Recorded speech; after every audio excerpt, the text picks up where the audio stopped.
Assalamualaikum warahmatullahi wabarakatuh. Selamat malam semuanya. Kita ketemu lagi. Hari ini kita bahas modul 9.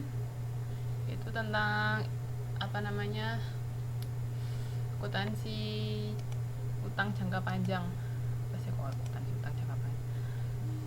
Bentar, judul modulnya itu tentang akuntansi utang jangka panjang sama investasi. Jadi kayak misalnya kalau kita punya utang kan biasanya dibayarnya beberapa tahun ke depan atau beberapa bulan ke depan atau beberapa periode ke depan. Itu nanti yang kita pelajarin gimana cara menghitungnya. Nah, ini yang pertama itu tentang konsep nilai tunai. Jadi di sini atau namanya future value ya. Future value itu atau nilai yang akan datang. Jadi nilai sekarang misalnya kita anggapannya kayak kita misalnya menanam duit berapa di bank, saya 10 juta. Terus habis itu nanti kan ada bunganya atau tingkat keuntungan, itu R di sini. Terus sama periodenya berapa lama.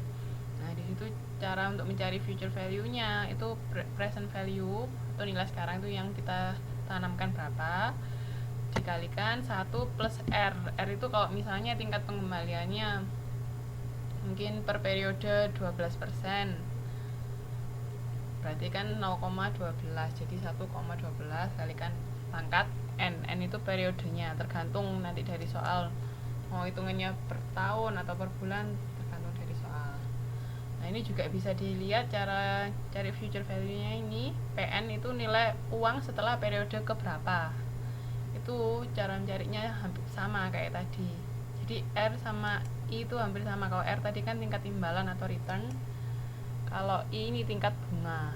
Jadi intinya kalau kita mau bahas investasi gini itu pasti ada berapa lama periodenya, terus tingkat pengembaliannya berapa, itu pasti ada. Jadi ada periode sama bunga atau returnnya.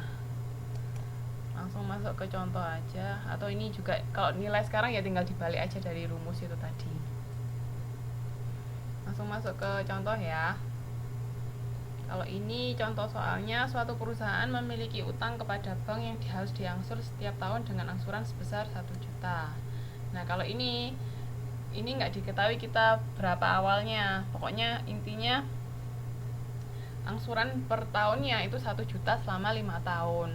Bila tingkat bunga sebesar 20% per tahun dan angsuran pertama dilakukan 1 tahun dari sekarang, berapa jumlah utang perusahaan tersebut kepada bank. Jadi ini pengen tahu utang awalnya itu berapa. Nah, jadi ini ya yang ditanya berapa jumlah utang perusahaan kepada bank. Itu yang dicari. Jadi kan angsurannya kan ketemu 1 juta per tahun. Jadi setiap tahun bayar 1 juta. Terus cara cari nilai tunainya itu ini ada nih faktor nilai tunai. Jadi kan kebalikannya 1 dibagi 1 plus I pangkat N. Jadi N itu tahun keberapa. Jadi kayak di sini tadi bunganya berapa ayo? Bunganya 20% per tahun. Ada yang tahu berarti 1 per berapa ini? 20% kan, berarti 1 dibagi 1 ya, 2 dipangkatkan N. Kenapa kok 1 per 5? Jadi itu 1 plus I pangkat N dulu baru dibagi. Tahu toh cara pakai kalkulator gimana? Saya 1,2 pangkat 1, jadi tinggal 1 dibagi 1,2. Terus kalau habis itu ya, itu yang tahun pertama kan gampang, tinggal 1 dibagi 1,2 langsung karena N nya kan 1. Terus kalau yang tahun kedua tahu caranya. Jadi 1,2 dipangkatkan 2 itu 1,44, terus 1 dibagi 1,44, ketemu segitu. Bisa enggak cara pakai kalkulatornya? Nanti kalau ujian boleh bawa kalkulator kok, seingat saya. Jadi enggak apa-apa.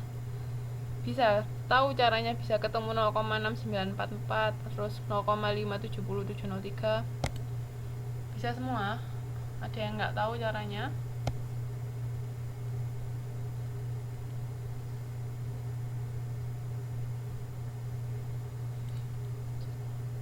Jadi itu dicari nilai tunainya ya segitu, terus kan berarti 1 juta dikalikan 0,833, 1 juta dikalikan 0,694, terus di akhirnya di total dari tahun pertama sampai tahun kelima ketemu 3 juta itu.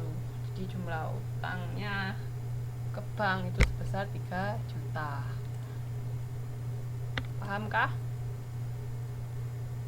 Di sini ada yang mau ditanyakan? Ada yang masih belum bisa cara menghitung pakai kalkulatornya?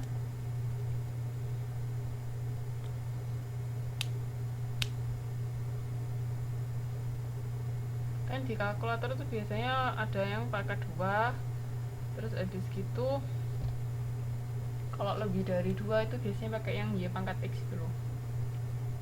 Tahu toh?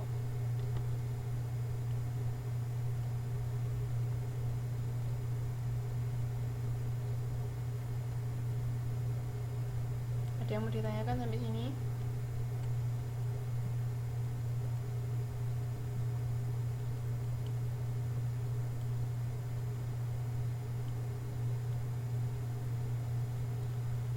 Gimana? Jika tidak ada, saya lanjutkan dulu. Nah, cara mencatat jurnalnya ini pada saat pertama kali menandatangani kontrak untuk utang jangka panjang itu tadi.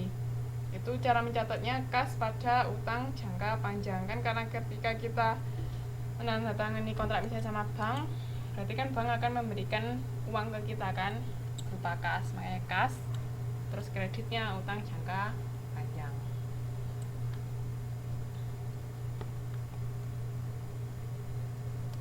Terus habis gitu, nah ini ketika pada saat membayar angsuran pinjaman kepada bank tahun pertama, itu cara mencatatnya begini: beban bunga, utang jangka panjang, sama kas. Jadi kan kita kan per tahun bayarnya 1 juta, berarti kas kita bakalan keluar per tahunnya 1 juta, berarti di kredit kasnya keluar 1 juta. Sedangkan beban bunganya ketemu dari mana? Beban bunga ini dicari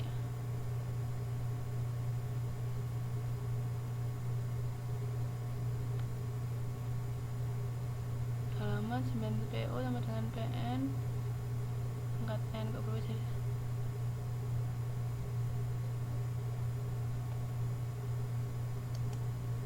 Sebentar, halaman 9.5.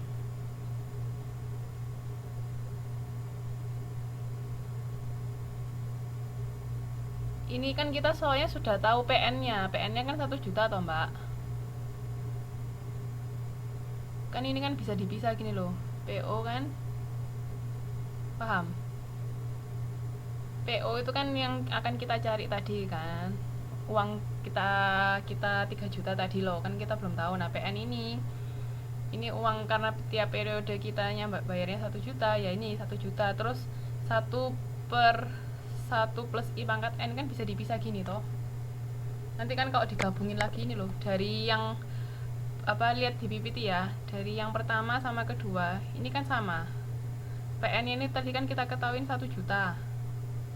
Nah, sedangkan ini untuk cari bunganya sama periodenya berapa, beban bunganya. Paham Mbak Sumartin?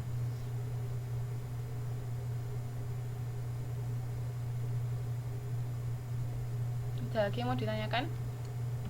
Makanya ini tadi yang di tabel itu kan dipisah, yang PN-nya 1 juta, maksudnya untuk memudahkan kita ngelihatnya. Ini tadi loh, kan langsung PN-nya itu segini, per tahunnya kan segini. Sedangkan faktor nilai tunainya ya ini 1 dibagi 1 plus I pangkat N. Oke. Ada lagi yang mau ditanyakan? Kalau enggak saya lanjutkan. Nah, jadi ini tadi saya kembali ke sini ya, untuk cara pada saat membayar angsuran pertama. Itu kan yang pasti kita bakalan bayar 1 juta. Cuman kan nggak tahu beban bunganya berapa, utang jangka panjangnya berapa. Nah, itu juga perlu kita cari. Dari uang 1 juta itu beban bunganya berapa, utang jangka panjangnya berapa.